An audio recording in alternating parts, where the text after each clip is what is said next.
In the early 20th century, economics was a world of grand theories and passionate arguments, but it was often missing one crucial thing: the facts, the actual numbers. Then came a young immigrant, trained not just in economics, but in statistics and history. He set out to measure the very engine of the modern world, economic growth. His name was Simon Kuznets. In 1971, he received the Nobel Prize for his empirically founded interpretation of economic growth. That single phrase sums up a lifetime dedicated to a monumental task: building the data, the methods, and the comparisons that allowed us to finally count, compare, and question what economic growth truly means. This is the story of the man who gave us GDP and then warned us not to worship it. Simon Kuznets was born in 1901 in Pinsk, then part of the Russian Empire. He was educated in Kharkiv before the turmoil of the era led him to emigrate to the United States in 1922. He landed at Columbia University, and in just 4 years, he blazed through a bachelor's, master's, and PhD. His mentor was the great institutional economist Wesley C. Mitchell, who founded the now legendary National Bureau of Economic Research, or NBER. This apprenticeship set Kuznets on a path of meticulous measurement, long-run historical statistics, and careful comparison. Then, the Great Depression struck, and suddenly, this academic project had an urgent public purpose. In 1934, at the request of a desperate Congress, the Department of Commerce released the first comprehensive national income estimates for the United States. The man supervising this massive undertaking was Simon Kuznets. This work would become the seed for the national account system we still use today. But even then, in that very first report, he issued a warning that echoes louder than ever today. He wrote, "The welfare of a nation can scarcely be inferred from a measure of national income." World War II only intensified the need for this kind of rigorous data. Kuznets went to Washington, applying his statistical genius to wartime planning. His methods helped make national income and its cousin, GNP, the central dashboard for managing the US economy throughout the 1940s and beyond. Kuznets wasn't working in a vacuum. He was part of a transatlantic movement of economists and statisticians who were all trying to count the economy. In the United States, Wesley Mitchell's NBER was the epicenter of this empirical revolution. Within the government, brilliant minds like Selma Goldsmith were building the first ever data series on how income was distributed across the population, data that Kuznets would later use for his groundbreaking work on inequality. Across the Atlantic, an economist named Colin Clark was pioneering the methods to compare the economic output of different countries.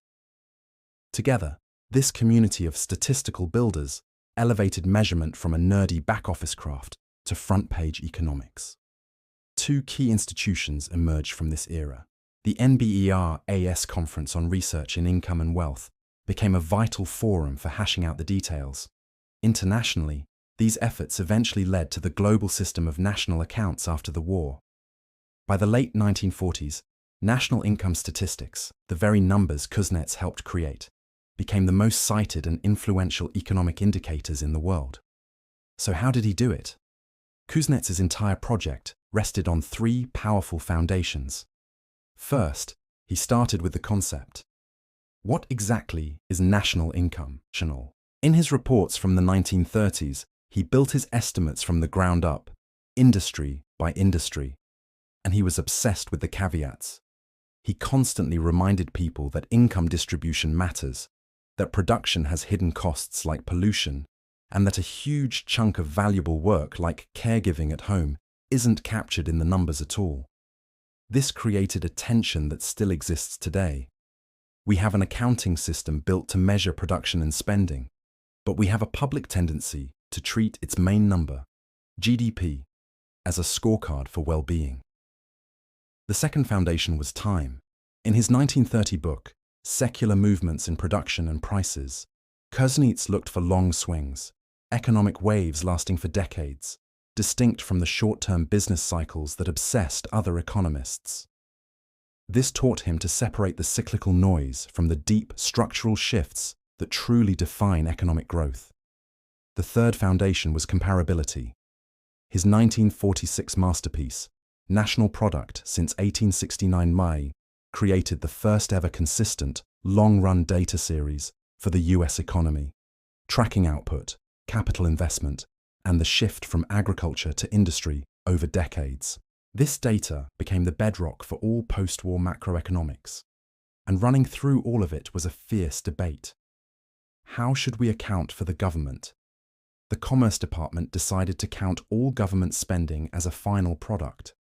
Kuznets disagreed, arguing that much of it is an intermediate cost of running society. This technical dispute actually foreshadowed the massive beyond GDP debates we're having today.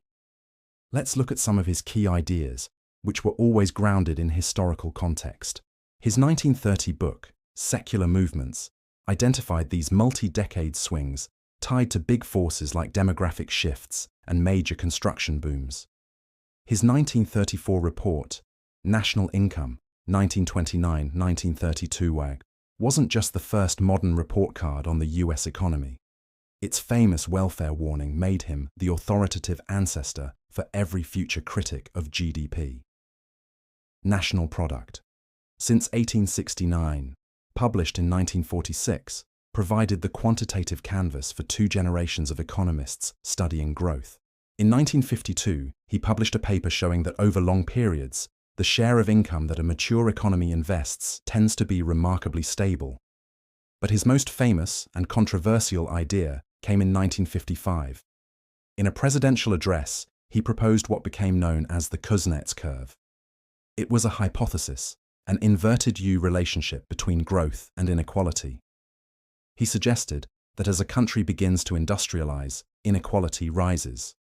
But as the economy matures and forces like mass education and political pressure kick in, inequality then begins to fall. He was extremely cautious, stressing the limited data. Finally, his Nobel lecture in 1971 synthesized it all. He argued that modern economic growth is a unique historical phenomenon, marked by rapid technological change, massive structural shifts from farm to factory to office, urbanization, and a demographic transition. It was a package deal, a new regime first achieved by only a handful of nations. Kuznets's philosophy was clear: use data, respect history, and compare across countries. He wanted to explain not just how much we grew, but how our entire society, its institutions, its population, its very structure, changed along with it. Kuznets's work profoundly shaped policy in two major arenas. First, wartime planning and the creation of our modern economic dashboard. Mobilizing for World War II would have been impossible without reliable macroeconomic numbers. The government needed to know, how much can we produce? How much can we devote to the war effort without crippling the civilian economy? Kuznets's work provided the answers. By the 1940s, his GNP estimates were standard issue in government publications. National income statistics became the core of economic policy making.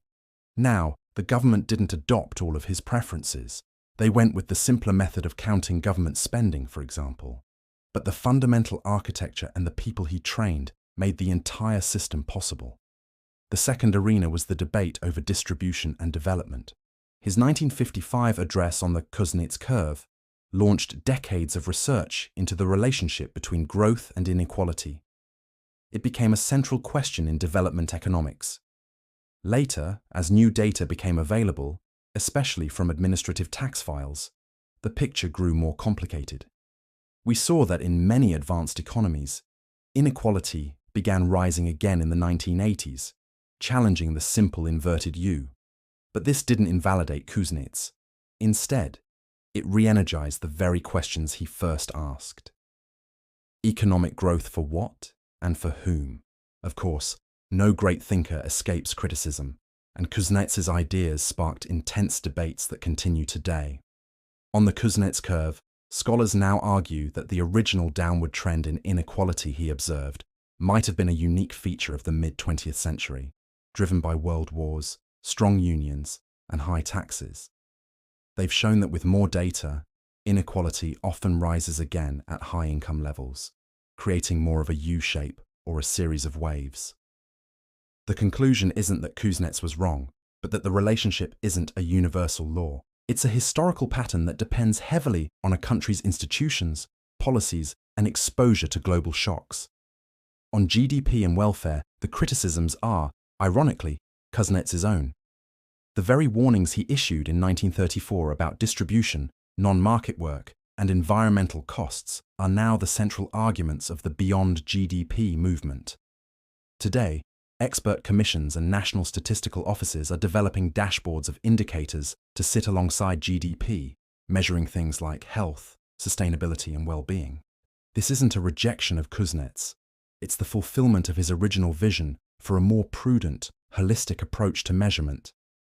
And finally, that old debate on accounting for government services still simmers. It highlights a fundamental challenge in economics. How do you put a price on public goods like justice or national defense?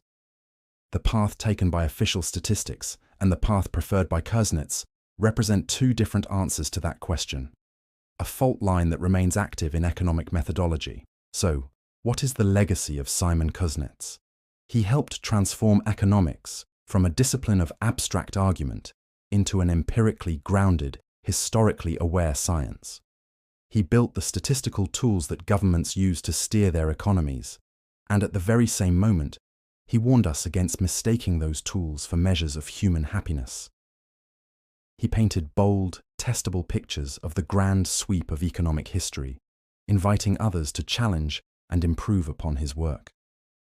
His peers recognized his monumental achievement with every major honor in the field, culminating in the Nobel Prize. Today, every time you hear a debate about moving beyond GDP, or see a chart tracking the rise of the top 1%, or read a study that uses long-run cross-national data to understand our world, you are seeing the legacy of Simon Kuznets in action. If modern economic growth is the central story of our time, his lasting contribution was to give us the tools to measure that story, to debate it intelligently, and to try and write a better next chapter. Thank you so much for watching. If you found this deep dive into economic history interesting, please hit that like button and consider subscribing for more stories about the thinkers and ideas that shape our world. We'll see you in the next one.